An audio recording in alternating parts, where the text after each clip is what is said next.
What if our world was controlled by problems, reactions, and solutions devised by a global ruling class? That all the crazy panic and events we're seeing in the world today were all connected. And we are all merely players in the game of planned chaos.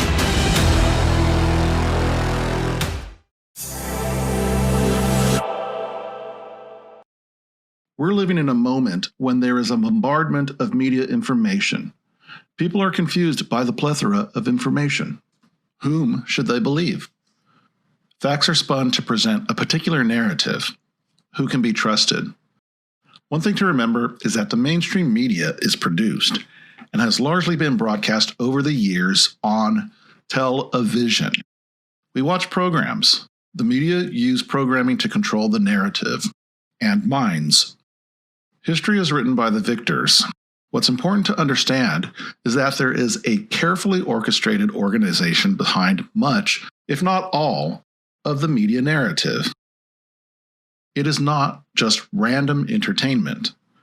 Do you have any people being paid by the CIA who are contributing to a major circulation American journal?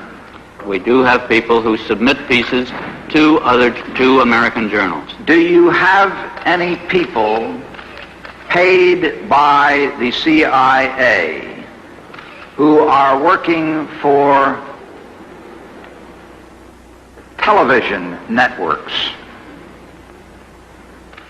This, I think, gets into the kind of getting into the details, Mr. Chairman, that I'd like to get into in executive session. From a United States perspective, there has been a consolidation of media so that there are only now 6 major media corporations. That is quite a narrow lens from which we receive our information. This came about because of the Telecommunications Act of 1996, where media companies consolidated that once numbered over 30,000 independent media outlets, from newspapers, local papers, radio, and TV stations.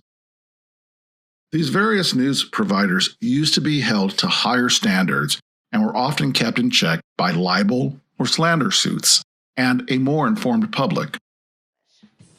When it first came out, Clinton touted the act as a way to open the market to competition. In reality, the act allowed for massive deregulation and media consolidation, unlike anything we've ever seen. It's allowed media companies like Sinclair to consolidate into the giant behemoths they are today. If you think the government doesn't like this consolidation, you're wrong. If you think it's a mistake, you're wrong. Why? Because it's a hell of a lot easier to control the narrative of 3 media outlets instead of 300. And that makes it easier to control the masses. This Telecommunications Act changed those standards, and the effect is what we see now. The news transformed from reporting just the facts. That's the fact, Jack! That's the fact, Jack! To a presentation style based on opinion or focused on its entertainment value. Whereas the media used to be known as the Fourth Estate, public fact checkers on Congress, judicial, and executive branches, it became a way to control the public message. Panic that we'd ever get back to normal. Joseph, you didn't panic about anything. That? What good is it? Why not help? And with social media as an even larger influence, we're currently seeing a vast amount of control in the hands of only a few platforms, where users are subjected to constant censorship. But we live in a free and open society, right? Well, that's the illusion. Right now, high-powered organizations own large media conglomerates, and that scenario leads to the media parroting each other, also known as mockingbird media. As seen in the Sinclair Media Group coordinated broadcast warning on the dangers of alternative news outlets.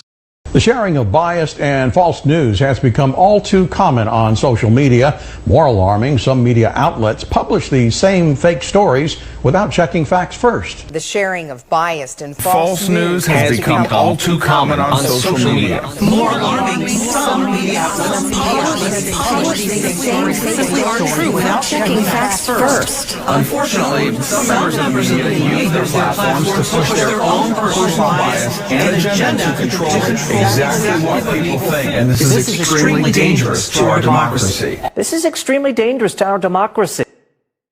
The notion of fake news certainly isn't new. One of the greatest movies of all time, Citizen Kane, shows how powerful one media organization can become. Now in complete control of the government of this state, I made no campaign promises.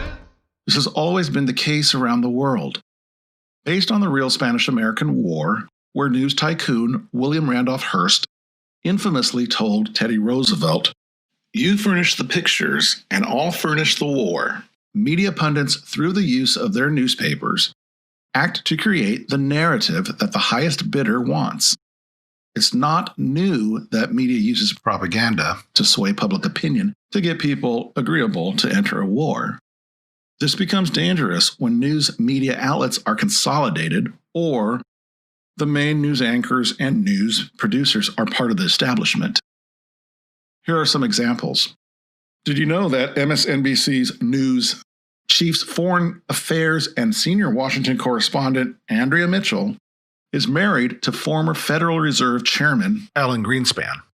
Or that Anderson Cooper is the son of Gloria Vanderbilt and a former CIA intern? I get hired by CNN. You didn't have any journalistic training except CIA training. The Vanderbilt family made their fortune as one of the richest families in the U.S. through their railroad empires. They lived like royalty at their Biltmore estate. Do you think they have the same financial and political views that you do? It's a small club at the top, even though George Carlin humorously called it a big one. It's a big club. And you ain't in it. You and I are not in the big club. This is perhaps intentional to create the boogeyman needed to keep us in fear. One of CNN's chief news shapers is David Axelrod. You'll be seeing a lot of him this election season. Pay attention to how he is revered by his associates. He's often guiding the narrative. Speaking of railroad tycoons, it's important to note the late tycoon Cecil Rhodes. Rhodes was the ultimate racist. Rhodes was the hand of the Queen. He also was a Vanderbilt contemporary. He was a British railroad tycoon whose railroad empire stretched across the African continent. He did a lot to enslave Africa and expanded the British Empire, so much so that one country that he controlled used to bear his name. The country was Rhodesia. The country is now once again called Zimbabwe. His racist atrocities went so far that he pillaged the land. What did he gain? Blood diamonds, railroads, colonial expansion, oil, slavery, all for the benefit of the mighty British Empire.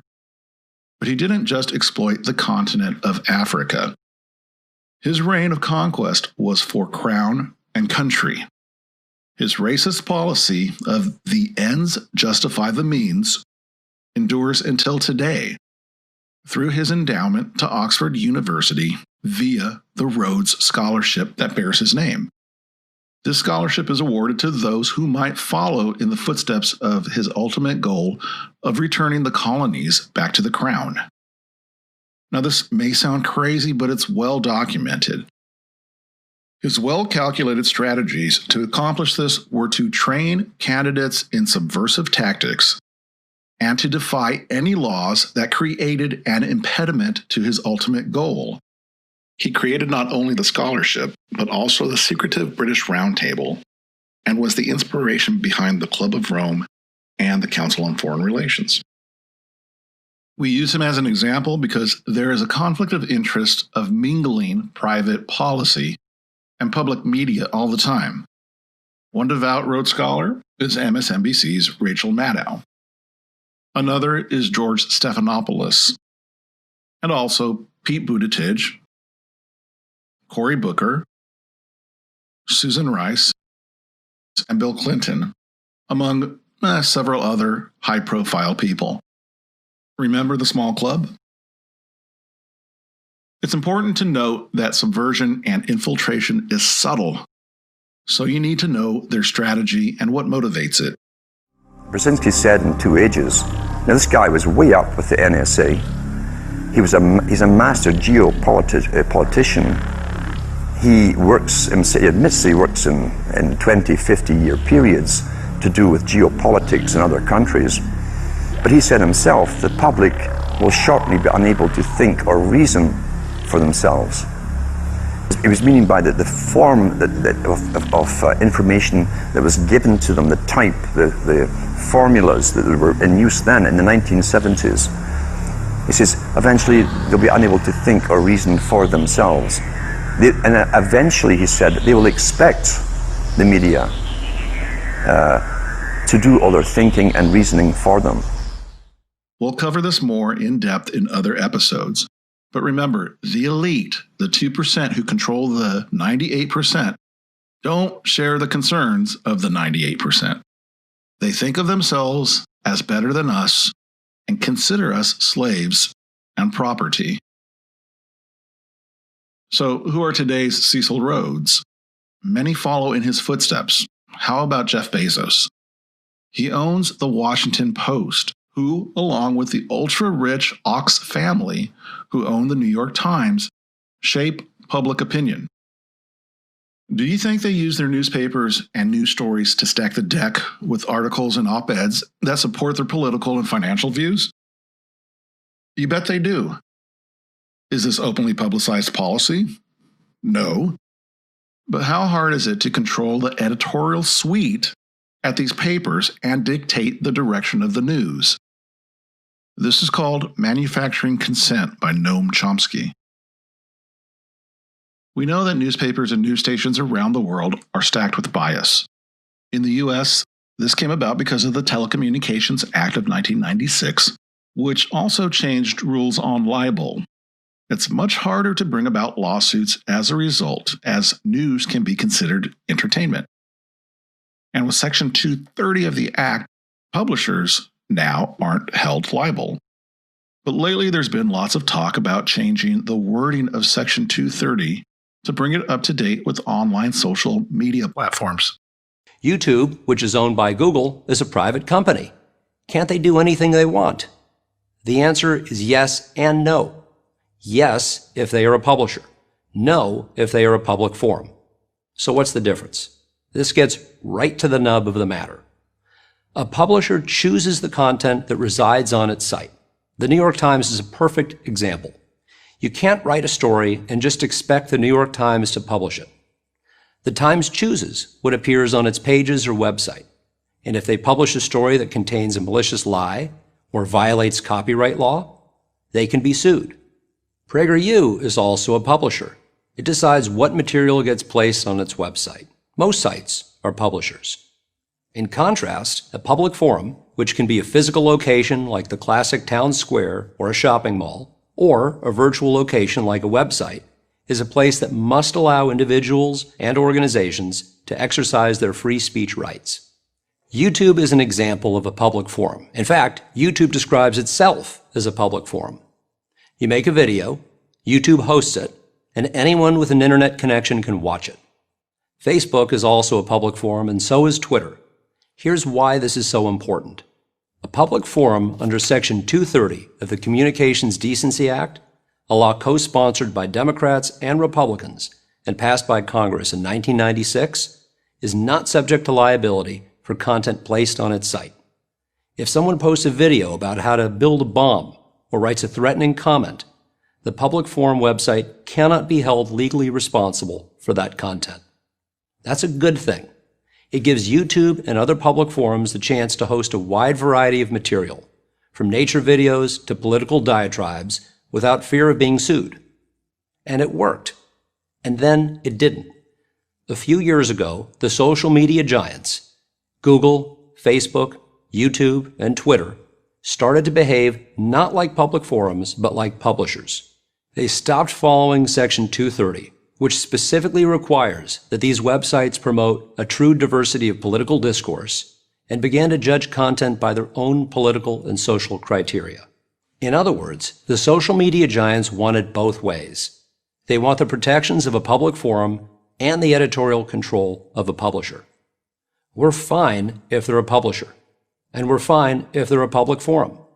They just can't be both. Furthermore, the 2013 National Defense Authorization Act slipped in language permitting the use of propaganda in the media. The news media's role is to control the news. Dangerous, edges here are that he's trying to undermine the media, trying to make up his own facts, and it could be that while unemployment and the economy worsens, he could have undermined the messaging so much that he can actually control exactly what people think, and that is our job. Yeah. But they also come under moral and motive questions. This segment by Mickey Willis, who created the Plandemic documentary offering the other side of the coronavirus story, well explains how fact-checkers are largely nothing more than biased propagandists. Now let's take a look at a few of the most commonly used fact-checkers, beginning with Snopes. The husband and wife duo of David and Barbara Mickelson founded Snopes.com in 1995. They have no journalism background or training whatsoever. They built their fact-checking empire by using Google as their primary verifying source. The Mickelsons divorced in 2015. Barbara sued David for embezzling money that he allegedly spent on prostitutes, as well as a lavish honeymoon with his new wife, who worked as an escort in Las Vegas before joining the Snopes cast of characters. In 2017, David Mickelson's new business partners filed a lawsuit accusing Mickelson of multiple counts of fraud and embezzlement. Snopes proclaims to be the internet's go-to source for discerning what is true and what is total nonsense. Yet one glance at their history of fact-free checking tells another story. When Dr. Mikovits claimed she was arrested without a warrant and jailed without a charge, Snopes rated her statement false. Had they bothered to explore the arrest documents, they would have seen that indeed there was neither a warrant nor signatures to officiate a charge, a fact that I confirmed with members of Dr. Mikovits' legal team. Was there a search warrant? No. And was she ever charged? No. Never charged with a crime. 100% correct. Judy has never been charged with any crime. Facebook's fact-checking arm, PolitiFact, is owned by the Poynter Institute, which has received substantial funding from big pharma allies such as Google and the Bill and Melinda Gates Foundation. Like Snopes, PolitiFact has a history of misleading the public. In late January of 2019, PolitiFact, Snopes, and FactCheck.org raced to squash the notion that coronavirus and its treatments were patented. They reviewed only 3 of the 4,452 publicly available patents, which unmistakably show that SARS coronavirus detection and treatment had been widely patented by both the public and private sectors. Facebook's founder pledged to the WHO, saying they would remove false claims and block exploitative ads. They're working with the World Health Organization and with the NHS, so they have a hotline, if you like, from those official sources. And if we actually fall prey to propaganda, then what do we do when real journalists are threatened? Yeah, I think a lot of it comes down to people forgetting what principles are and why they're important. Yes. Right? You can hate Julian Assange. You can think Julian Assange is a puppet of Russia. You can think he's the worst person on earth, right? He's a reincarnation of Hitler or Stalin or whatever. And still realize that convicting him harms you. It harms your society. It harms your children's future. People forget about this in today's world where everything's become partisan. But the ACLU cut their teeth. They made their reputation on defending a Nazi march through a Jewish neighborhood. And this is because it's about the right to assembly, the right to freedom of speech. You do not have a right to be free from offense, right? There is no constitutional right to a safe space. But that doesn't mean you do nothing. That doesn't mean you have no opinion. That doesn't mean you have no political power. What it does mean is that you have to recognize that everyone has the right to their own opinion, even terrible opinions. What we have to protect is the speech, is the platform, is the assembly, is the association, is the process. Some countries have erected electronic barriers that prevent their people from accessing portions of the world's networks. They've expunged words, names, and phrases from search engine results. They have violated the privacy of citizens who engage in non-violent political speech. These actions contravene the Universal Declaration of Human Rights, which tells us that all people have the right to seek, receive, and impart information and ideas through any media and regardless of frontiers. Proving the point is the case of Covington High School student Nick Sandman, who you remember was slandered when he was bullied by papers around the country for wearing his red MAGA hat. Though liberal media won points on public opinion, Sandman settled a $250 million defamation lawsuit against the Washington Post and also settled with CNN for an undisclosed sum. How many times in recent history has the media lied to us? Their job isn't to tell the truth, but to protect their own ownership class. Nazi Minister of Propaganda Joseph Goebbels said, "Tell a big enough lie over and over again, and people will eventually believe that it's the truth." Manufacturing consent is a tactic of control. Mainstream media have been monumentally wrong about the most repeated stories on their airwaves. But that doesn't stop them from repeating them. Here are some examples. Hillary Clinton was supposed to win by 95%. At least. Some had her at 98% or 99%. Trump was a Russian colluder. The Mueller probe was going to bring down President Trump. Adam Schiff had overwhelming evidence to impeach President Trump, and Trump was going to bomb the world. So how have those stories turned out? And furthermore, what stories have been missing from the mainstream media that those on the alternative media are well aware of? Where's the coverage been on human trafficking? Where's the coverage been on black crimes or black on white crimes? Why has no one asked the president who Q is?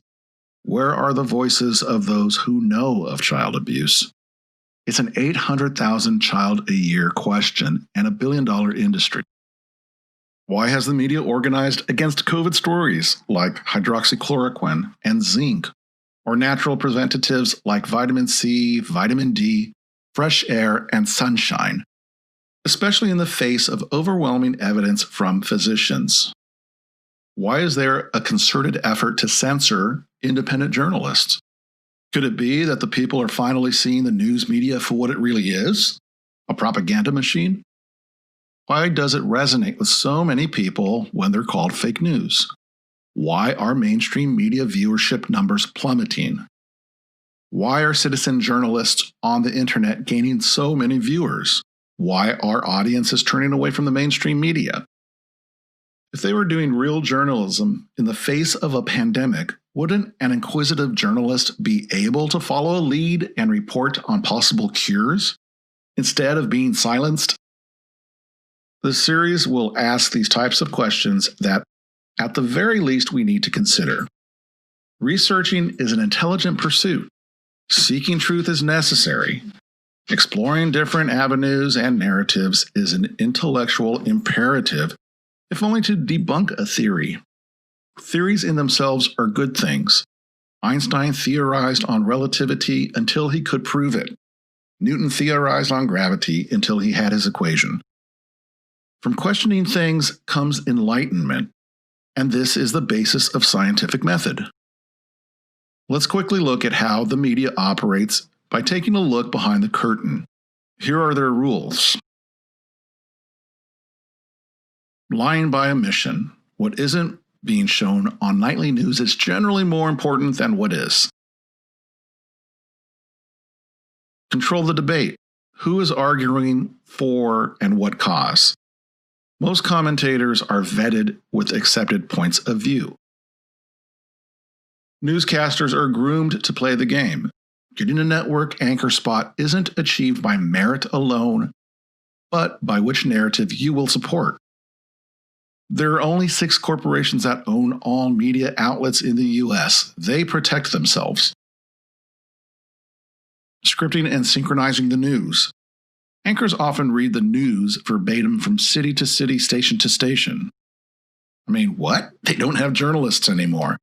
Not so much, just people who read the news that look good on TV and get paid very well to do it. Politicize everything.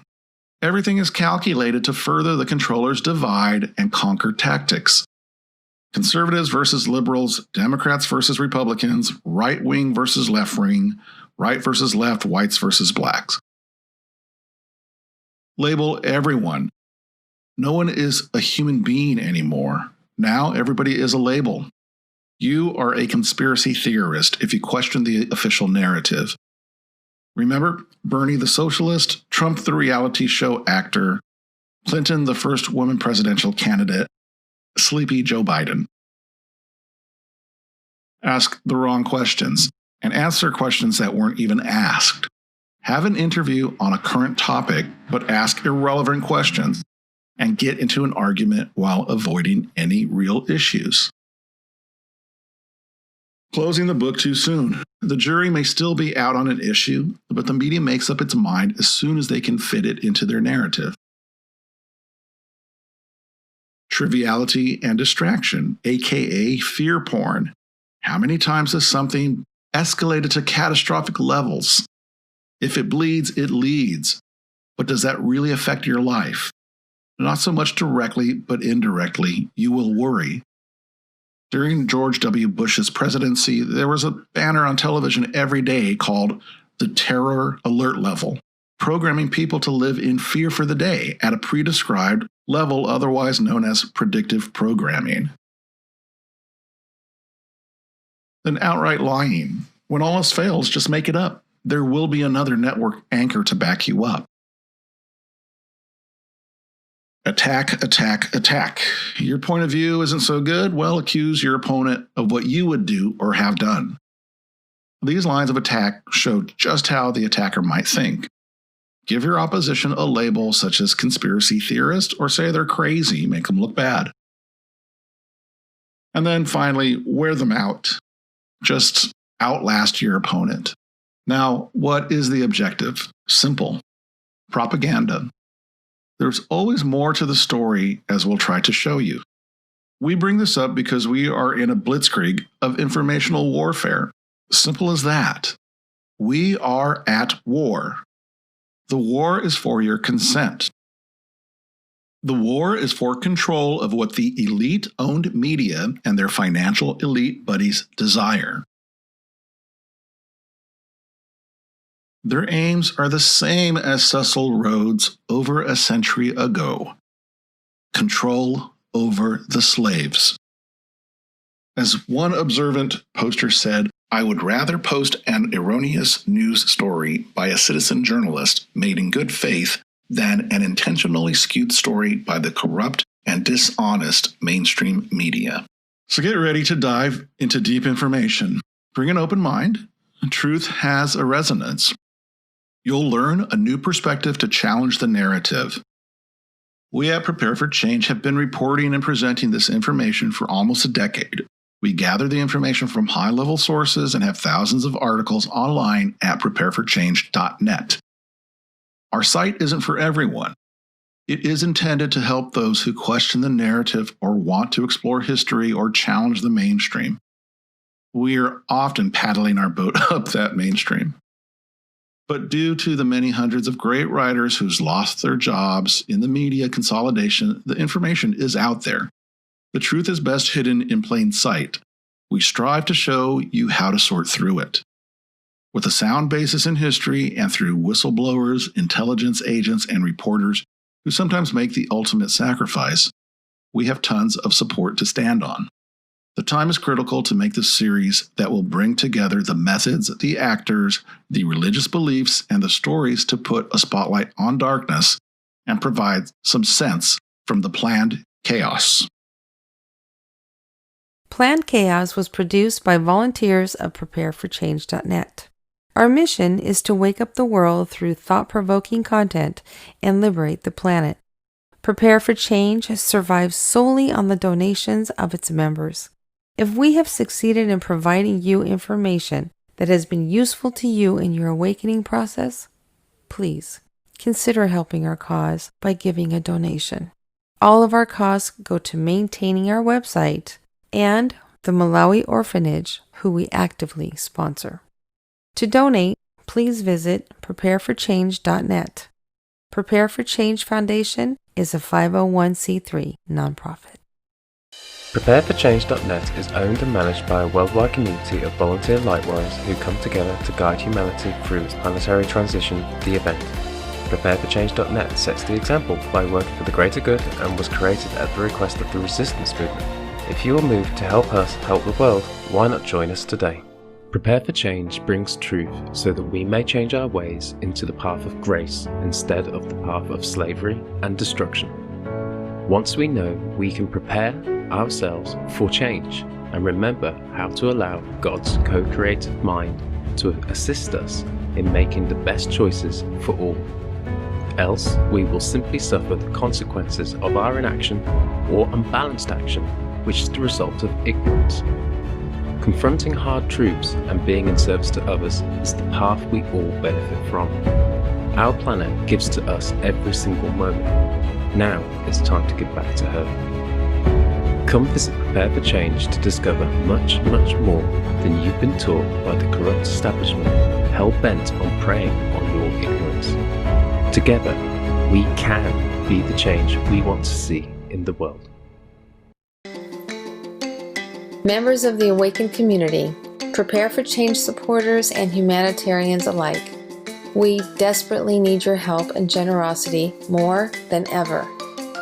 As regular listeners know, we proudly founded and finance an orphanage in Malawi, Africa, that relies on our community's efforts in their daily struggles. Please help us help them by giving a charitable donation today. Your donations will provide direct assistance to improve the lives of more than 530 orphans, infirms, and widows at our orphanage in Malawi. This assistance will change their lives for the better and help sustain them.